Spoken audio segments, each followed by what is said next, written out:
La rebelión de esclavos de Espartaco despertó la furia de los pobres y de los oprimidos.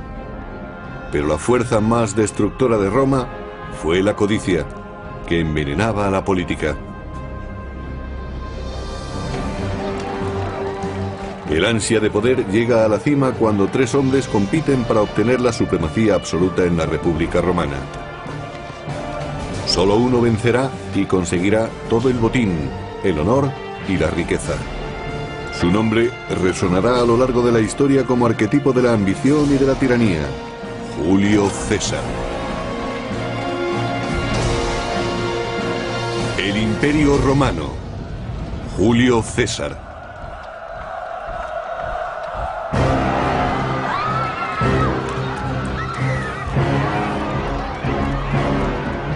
Estamos a mediados del primer siglo antes de Cristo y la democracia se disuelve en la República de Roma. Son tiempos revueltos y de violentos levantamientos políticos. La gente presenciaba a diario derramamientos de sangre y muertes. El asesinato era tan importante como las urnas. La violencia no debía de ser el medio para decidir las grandes cuestiones políticas y el destino del país. Pero la violencia engendra violencia, y en la Roma de los tiempos de César casi reinaba la anarquía.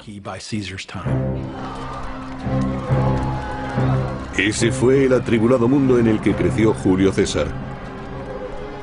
A los 16 años murió su padre, y César tuvo que abrirse paso en la vida.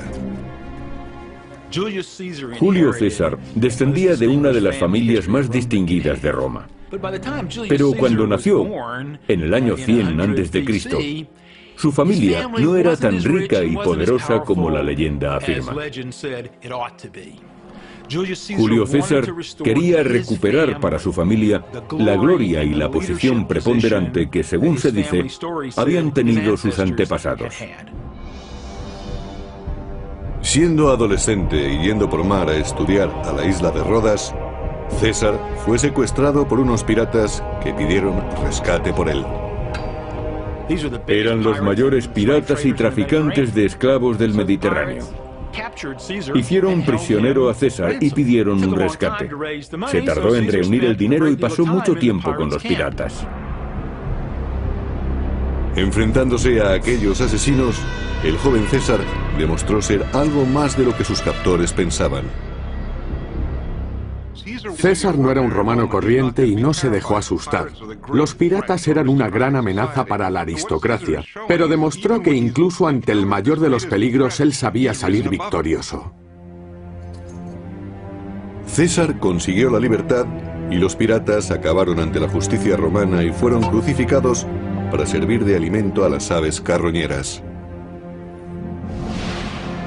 En el año 65 a.C.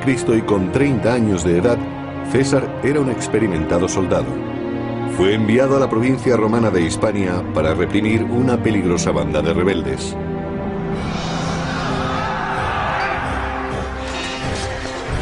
Allí demostraría poseer grandes dotes de mando y un carisma que marcarían su futuro. César era un hombre que se relacionaba con personas de cualquier nivel social. Era amigable con los soldados y demostró tener tanto valor y arrojo como ellos.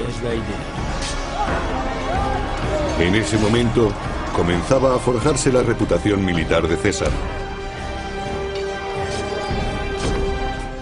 Si un miembro de la élite demostraba tener valor, frialdad y capacidad en el campo de batalla, conseguía influencia política en Roma.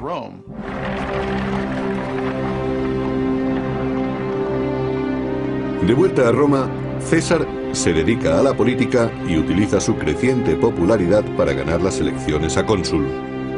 Ocupar ese puesto es conseguir la posición más prestigiosa de Roma. Con el cargo viene el gobierno de toda una provincia romana y el mando militar de las legiones que estuvieran estacionadas allí. César era un político nato. Julio César sabía relacionarse de manera brillante con las personas y convencerlos de sus ideas. Al mismo tiempo, era un gran escritor y orador público. César conseguía con la palabra que los demás hicieran lo que él quería. Entre sus admiradores se encontraba Marco Bruto, hijo de su amante, que pronto se convertiría en un protegido leal de César. Bruto se sentía inspirado por la campaña populista de su mentor y con el tiempo se dedicaría también a la política. Gracias a su campaña para cónsul, César consiguió el apoyo de muchos. Sin embargo, su atractivo para los plebeyos y su programa innovador le hizo perder apoyos entre la aristocracia conservadora. Se propuso firmemente cambiar el sistema de gobierno y se convirtió en una amenaza para los conservadores por su deseo de introducir reformas políticas. Era su antítesis en todos los sentidos, pero era muy poco lo que podían hacer para impedirlo. Sin embargo, aunque César resultara elegido cónsul de Roma, el conservador Senado podía negarle lo que más necesitaba: el gobierno de la rica provincia de las Galias. César necesitaba dinero desesperadamente. Estaba endeudado y literalmente tenía que escapar de sus acreedores. Todas las dificultades económicas de César se acabarían si el Senado le asignaba el gobierno de las Galias. Para Julio César era crucial que el Senado le concediera la provincia de las Galias. Si tenía éxito en ella, ganaría mucho dinero mediante el saqueo y con los enemigos que capturara al venderlos como esclavos. César necesitaba ganar las elecciones y el gobierno de las Galias, y concibió un plan para conseguirlo.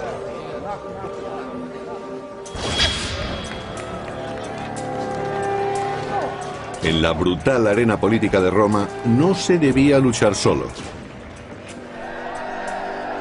Y César se reunió con dos de los hombres más poderosos de la República. Uno era su viejo amigo Craso, el hombre más rico de Roma, que había financiado la campaña política de César. El otro era el celebrado general Cneo Pompeyo Magno, conocido como Pompeyo el Grande.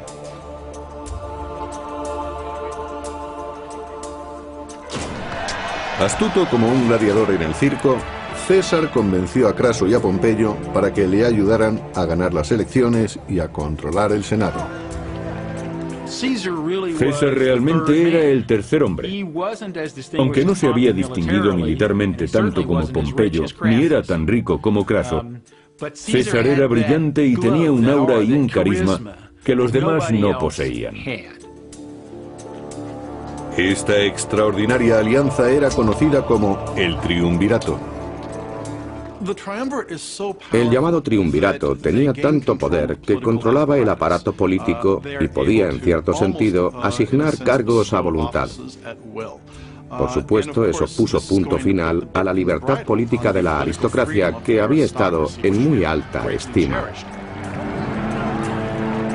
Para cerrar el pacto, César propuso un contrato matrimonial entre su hija Julia y Pompeyo. Las bodas, especialmente entre aristócratas romanos, no eran exactamente un símbolo de amor entre hombre y mujer, sino que una familia se emparentaba con otra y la mujer era simplemente una moneda de cambio. Con su fuerza política combinada, Craso y Pompeyo manipularon el sistema. César ganó las elecciones a cónsul y ellos consiguieron un poder inmenso que provenía de los impuestos y de las concesiones de tierra. Y a César, autor de los acuerdos, se le otorgó un magnífico puesto, un periodo de 5 años como gobernador no de una, sino de 2 provincias galas, y además de eso, todo un continente por conquistar.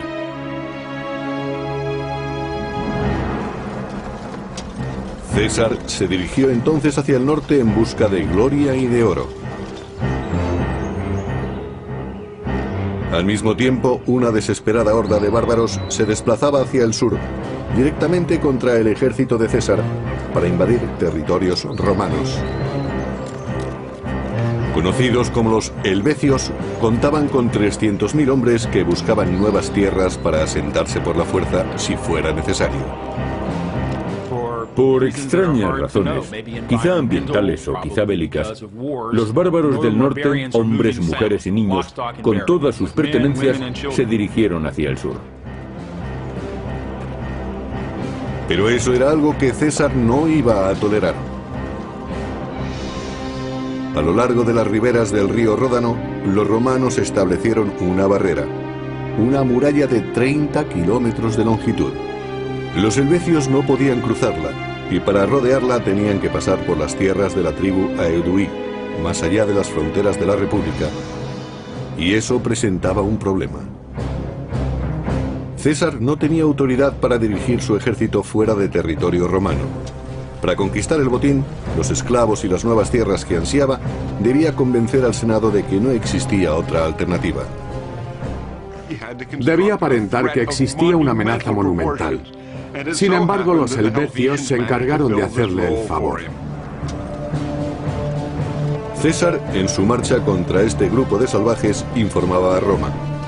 Persiguió a los bárbaros creyendo que serían un objetivo fácil, pero pronto vio que estaba equivocado. Sin previo aviso, los helvecios desaparecieron entre los bosques y cayeron sobre la retaguardia de César.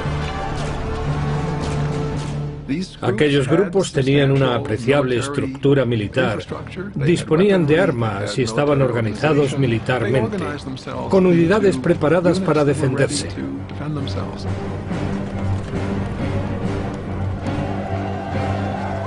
A pesar del caos del momento, César encontró un lugar adecuado para combatir, la ladera de una colina donde dispuso sus tropas.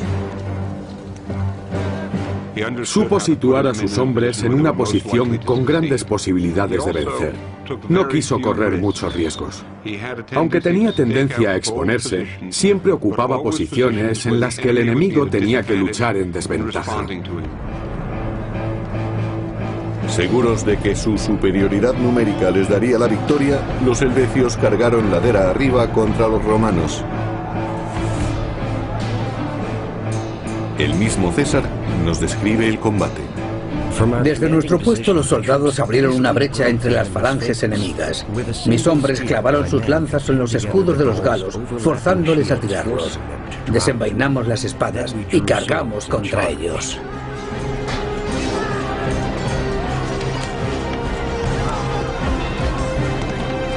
Los romanos parecían dominar la situación, pero los helvecios seguían siendo 5 veces más numerosos.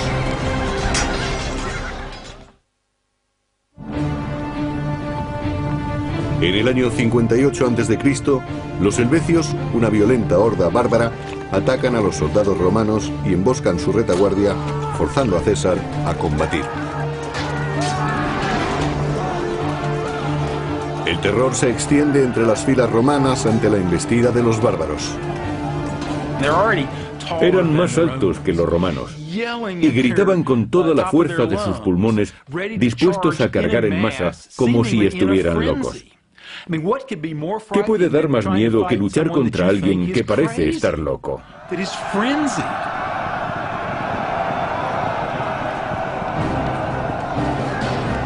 Aunque eran menos, los romanos se encontraban en una posición superior. Cuando la batalla empezó a inclinarse a su favor, mataban sin piedad a los helvecios, como si quisieran borrarlos de la faz de la tierra. El genocidio era aceptable en aquellos días, incluso preferible, porque ¿cuántos germanos quedarían en Italia tras el levantamiento de Espartaco? ¿200, 400, 500.000? Habían demostrado lo que una masa de esclavos desesperados podía hacer contra Roma. La mejor estrategia era muy sencilla: exterminarlos. Pero algunos escapan. Y siendo César un experto manipulador, hace surgir el fantasma de una invasión germánica para conseguir el apoyo popular de Roma.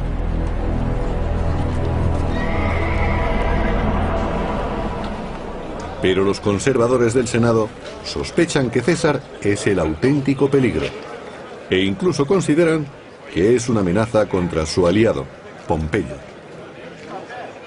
Empezó a temerse que ocupara el puesto de Pompeyo, el máximo dirigente de Roma.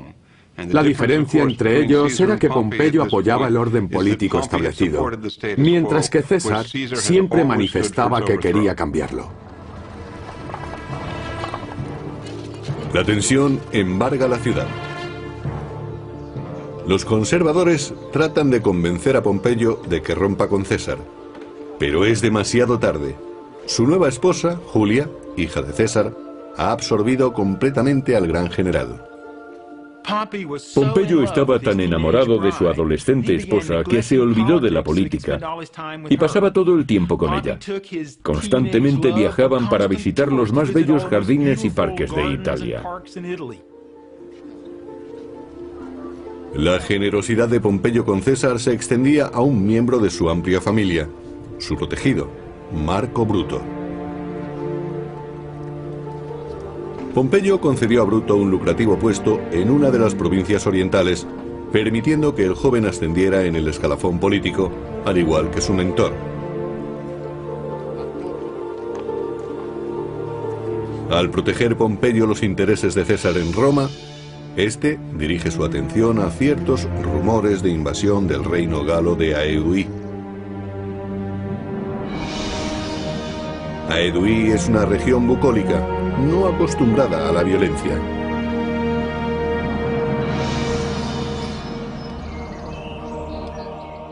La mayoría de ellos pasaba el tiempo realizando actividades no militares. Se dedicaban a la agricultura, a construir sus casas, a hacer sus ropas y a cuidar de sus hijos. En el año 56 a.C., la paz peligra cuando César informa de que millares de guerreros bárbaros acuden a Aedui, dirigidos por un temible caudillo, Ariovisto. Ariovisto se convirtió en una gran amenaza para los romanos. Según estos, su ejército estaba muy bien equipado y entrenado, y actuaba de forma muy violenta. Recordaba a invasiones y caudillos bárbaros anteriores. Se decía que oprimía a los aliados de Roma que encontraba a su paso, haciendo peligrar el prestigio de la República.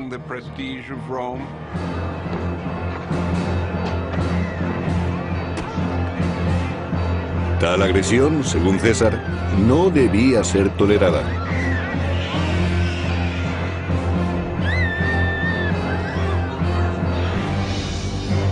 César se entera de que Ariovisco planea establecer su base en la ciudad fortificada de Besançon y rápidamente cruza la Galia con sus hombres para encontrarse con él.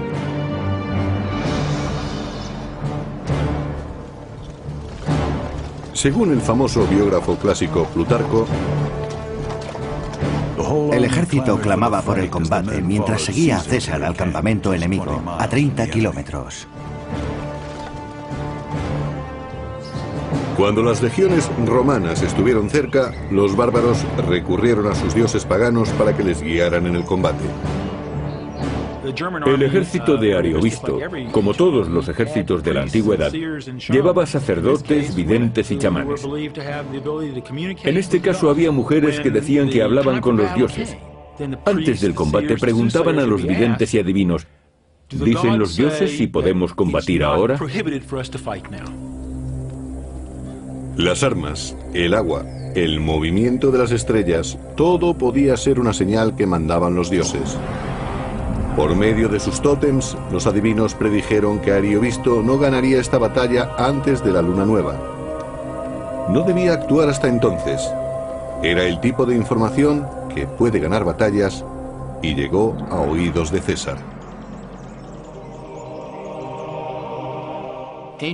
Aunque es difícil de entender, antiguamente se tomaban muy en serio los mensajes de los dioses. César sabía que si forzaba a los bárbaros para combatir, sabiendo que los dioses no se lo aconsejaban, conseguiría una gran ventaja psicológica sobre ellos. Los dioses parecían indicarle el camino, y César aprovechó la ocasión. César envió a sus soldados contra la fortificación de los bárbaros para provocarles, para forzar que Ariovisto sacara a sus hombres contra su voluntad. Estos estaban obsesionados con la idea de que no debían combatir, porque los dioses les habían dicho que no lucharan en ese momento contra César. César aprovechó la ventaja y atacó.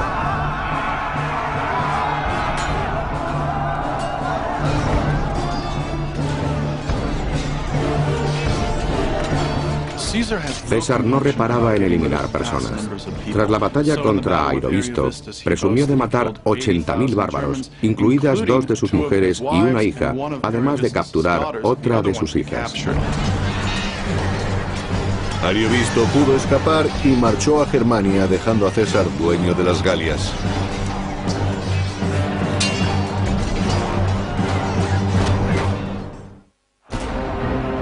En el año 58 a.C., Julio César mató a decenas de millares de violentos guerreros germánicos. Su caudillo, Ariovisto, huyó sin honor, perdiendo el dominio de las Galias.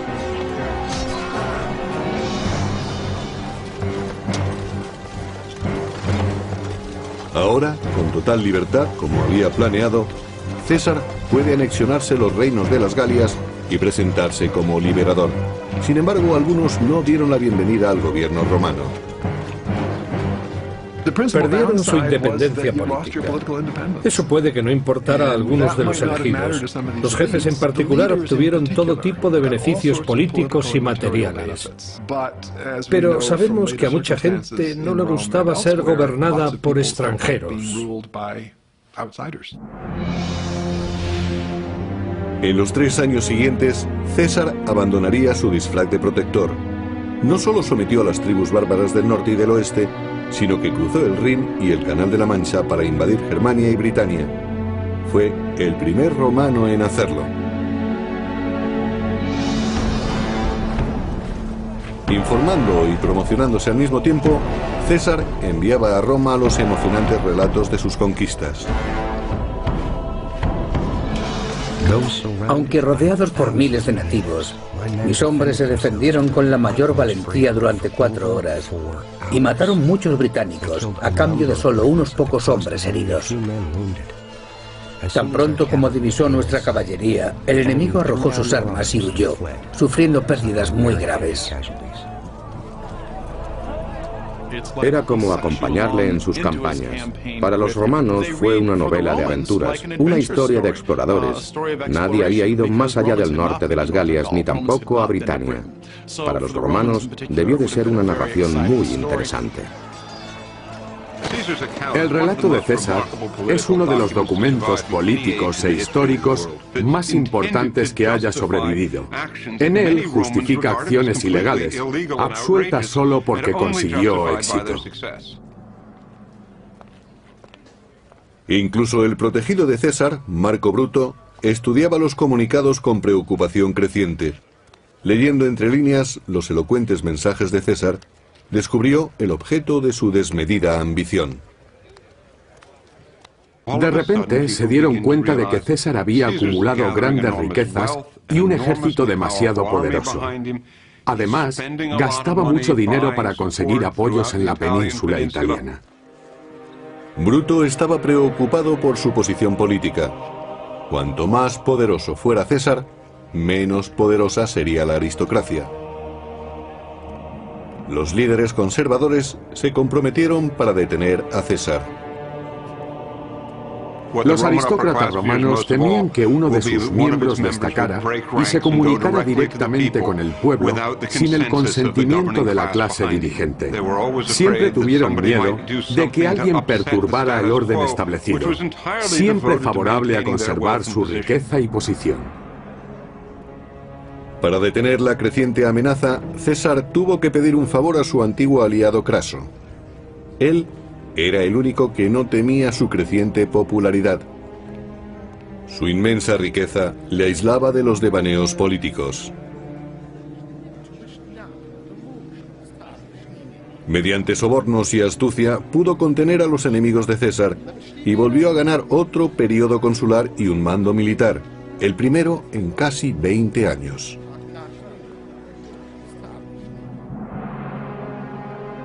Pensando en una gloria duradera, Craso se dirigió hacia el este para invadir el reino de los partos, muriendo en una emboscada. César perdió así su primer protector en Roma. En aquellos días, la única hija de César, Julia, murió al dar a luz. Su marido Pompeyo, el último protector de César, quedó desolado. El niño murió un par de días más tarde. Pompeyo quedó consternado, y la pérdida de su amada esposa y el hijo que le había dado acabaron por destruir su alianza con César. Sus emociones le sobrepasaron y rompió con su antiguo aliado. El triunvirato había terminado. Pompeyo y César eran ahora enemigos. La suerte estaba echada. El enfrentamiento sería definitivo. Según aumentaban las luchas políticas, los partidarios de los dos titanes se manifestaban en la calle, cada facción decidida a acabar con la otra. Roma estaba sumida en un caos político. La violencia se había convertido en la norma. En las campañas políticas, las distintas bandas peleaban hasta en la calle. En medio de aquel desorden, el edificio del Senado, la sede del gobierno de Roma, ardió hasta los cimientos. La situación en la ciudad era desesperada. También en las Galias el ambiente se volvió peligroso para César. Un carismático caudillo llamado Vercingetorix arengaba a los galos en su región de Auvergne para levantarse contra los romanos.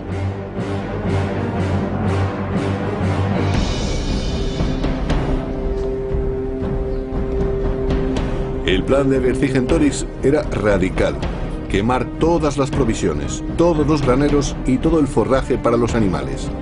Luego se fortalecerían en ciudades situadas sobre colinas y resistirían a los romanos.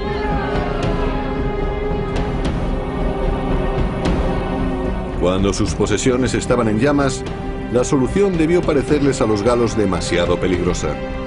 Sin embargo, su sacrificio sorprendió y alarmó a los romanos.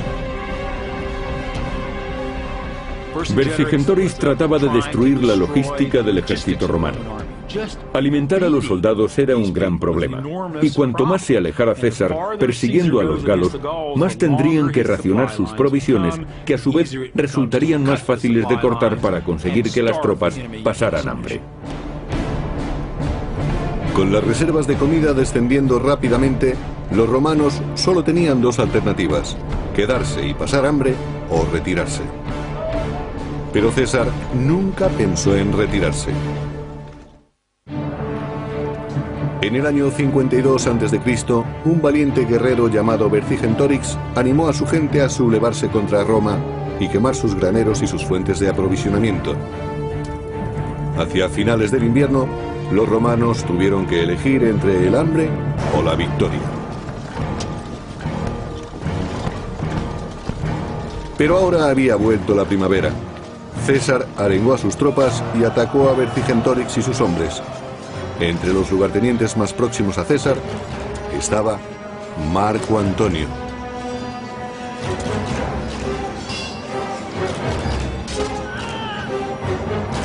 Marco Antonio era un valiente soldado con mucha energía y se unió a César aportando gran experiencia de campo. A César le gustaba tenerlo a su lado.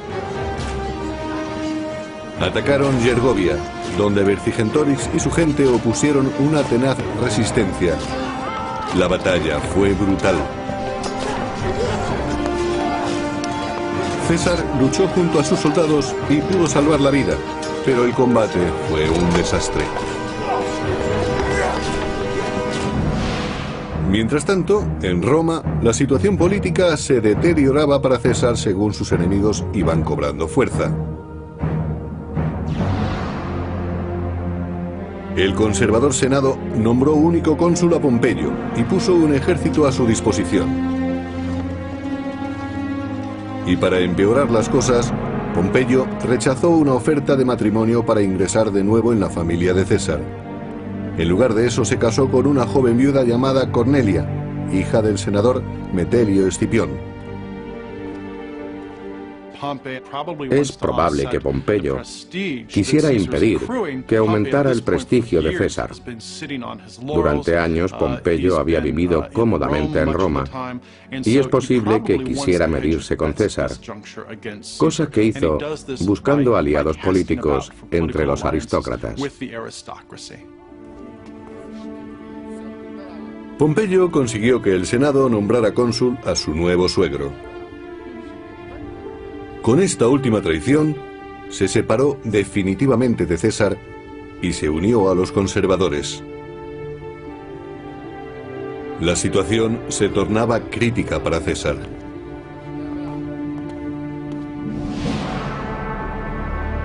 Debía salvar las Galias o perder su prestigio para siempre. Persiguió a Vercingetorix hasta la ciudad fortificada de Alesia y allí mandó cavar una trinchera doble. Una para asediar a los habitantes de Alesia y otra para protegerse de los posibles refuerzos. Construyó una maravillosa estructura defensiva, con unas lanzas hechas con troncos y ganchos clavados en tierra. Luego, de forma coloquial, llamaron lirios a unos fosos de 1 metro de profundidad que tenían unas estacas de unos 8 centímetros sobresaliendo del suelo. Fue una obra sensacional. La hicieron solo con las manos y se ayudaron con picos. La arena la retiraban con cestos de mimbre. Pensemos en 15.000 hombres cavando día tras día y empleando solo su fuerza. El resultado fue extraordinario, pero debieron de acabar extenuados. Vercingetorix y su gente empezaron a pasar hambre y a desesperarse. Las cosas marchaban tan mal para los defensores de Alesia que se quedaron sin comida. Pero cuando iban a rendirse, la peor pesadilla de César se convirtió en realidad.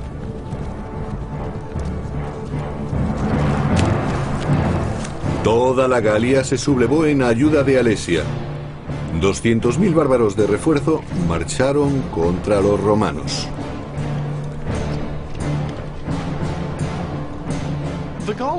Los galos eran una fuerza relativamente bien organizada y muy pronto reunieron mucha gente.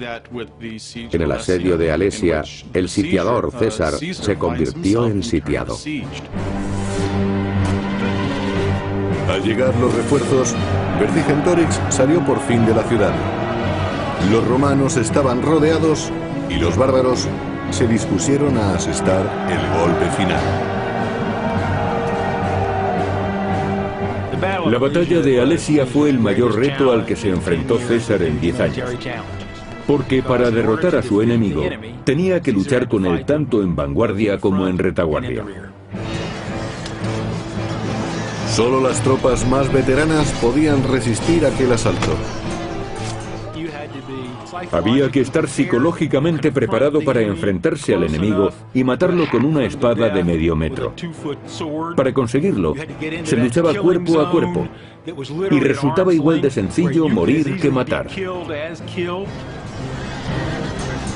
En su relato de la guerra de las Galias, César nos describió la batalla. Ni terraplenes ni trincheras pudieron resistir la embestida de los furiosos galos.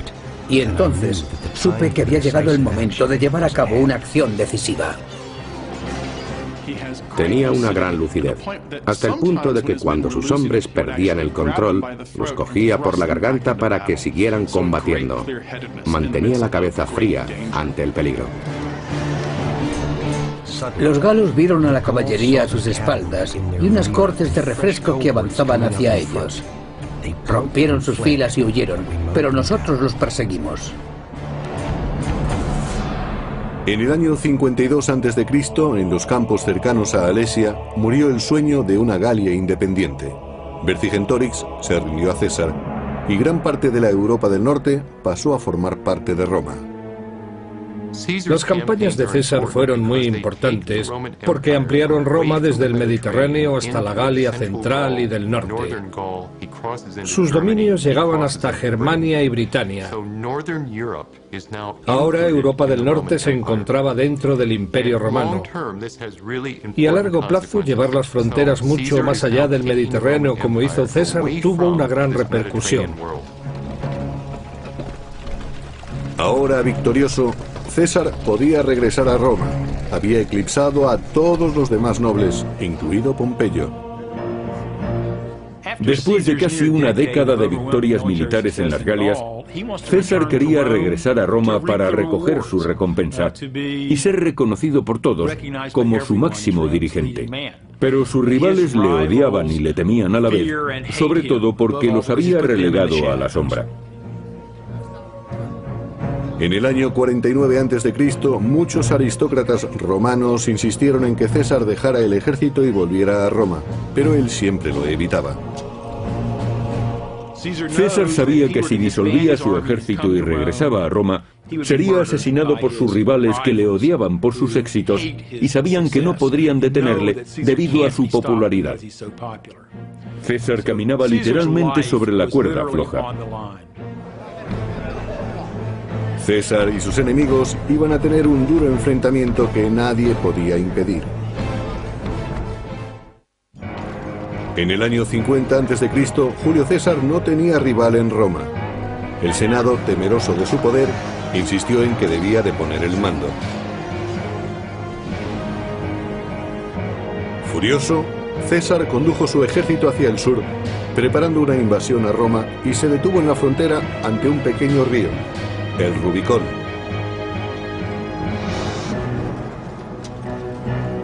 Para César, dejar a sus hombres a la orilla del río y marchar solo a Roma era sinónimo de una rendición total ante sus enemigos. La vida de César pendía de un hilo. Tenía que cruzar el Rubicón, un riachuelo, la frontera entre las provincias y la propia Roma. Cuando lo hizo, sabía que podía desencadenar una guerra civil, pero tuvo que elegir entre eso o caer en desgracia.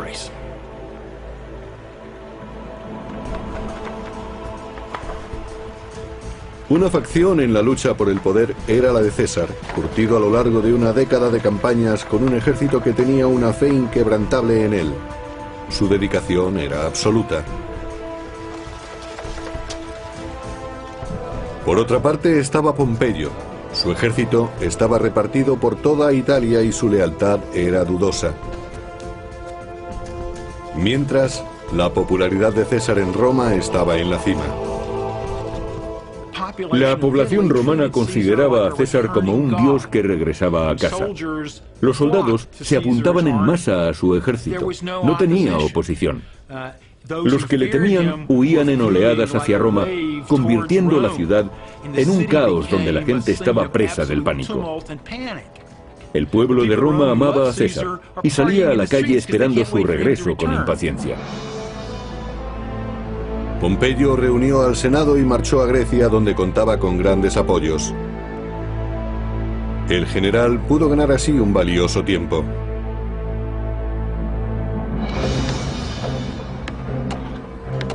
Pasaron meses antes de que César pudiera construir o apropiarse de los barcos y suministros suficientes para ir tras él. Cuando las tropas de César desembarcaron en Grecia, Pompeyo contaba con un gran ejército. En enero del año 48 a.C., en Farsalia, los dos personajes más importantes de Roma se enfrentan a una trágica guerra civil. Pompeyo dispone del doble de soldados que César, pero los de este están armados con una poderosa arma, la confianza. Pompeyo tenía que luchar o rendirse. Así hacía César las cosas. Además, sabían que siempre situaba a sus hombres en una posición con grandes posibilidades de vencer.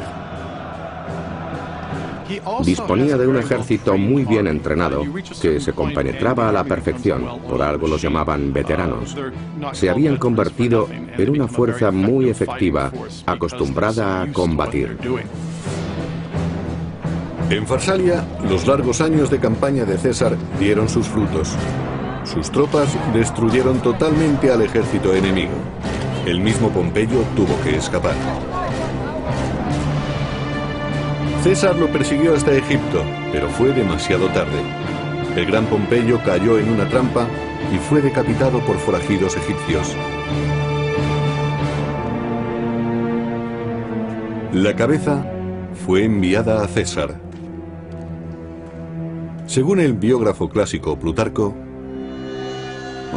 cuando le llevaron la cabeza de Pompeyo, César no quiso mirarla, pero se quedó con la sortija que utilizaba como sello mientras lloraba. ¿Lloró realmente? Resulta demasiado anecdótico y desafía la realidad. Pudo ser posible porque Pompeyo había sido camarada y amigo suyo durante mucho tiempo. Al ver a Pompeyo muerto, puede que César se diera cuenta de que a él también le podía ocurrir lo mismo. En el año 46 a.C., sin rivales que se le opusieran, César consiguió el poder total que había ansiado durante toda su vida. Roma era suya. César se dispuso a reconstruir la ciudad, cambió las leyes de los impuestos y estableció nuevas colonias. Se convirtió en el primer dirigente romano en concebir un imperio. César se convirtió en el nuevo Estado que sustituyó a la República. Era una visión previa de lo que iba a ocurrir en Roma con los emperadores, pero lo hizo de tal manera que parecía despreciar las tradiciones republicanas. En consecuencia, se aisló de los demás. No queriendo compartir su mandato con nobles inferiores, se proclamó dictador de por vida. Sería el nuevo rey de Roma. Se temía que si César se convertía en rey, desapareciese para siempre el derecho del pueblo a elegir y a expresar su opinión.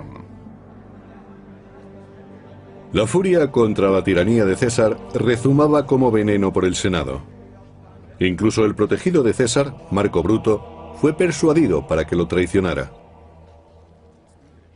Bruto era un hombre complejo y francamente no muy atractivo. César lo había convertido en su gran acompañante y le había ayudado en su carrera política. Pero Bruto no soportó estar siempre en segundo plano. Además tenía una visión muy romántica de sí mismo.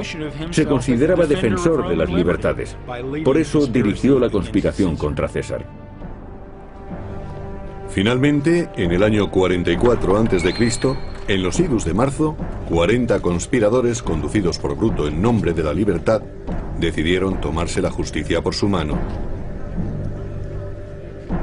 Según el historiador clásico Suetonio,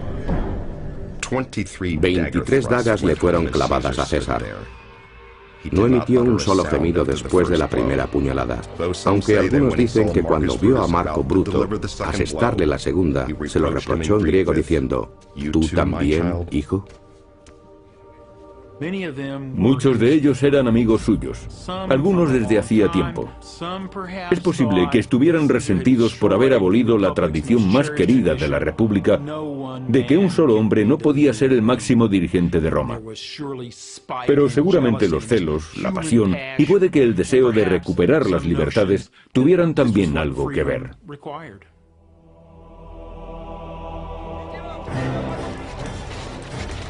La muerte de César no trajo de vuelta a la República, como esperaban los conspiradores, sino que la anarquía, la violencia y el imperio acabaron imponiéndose. Yo creo que la República estaba condenada desde hacía mucho tiempo debido a la sumisión de la política al dinero, a que los ejércitos eran clientes de sus generales y a la gran rivalidad que existía entre los aristócratas que impedía que sirvieran al pueblo. No hacía falta la intervención del genio y la figura de Julio César. Fue un pariente suyo, Augusto, el que encontró la forma de dar vida al Imperio Romano.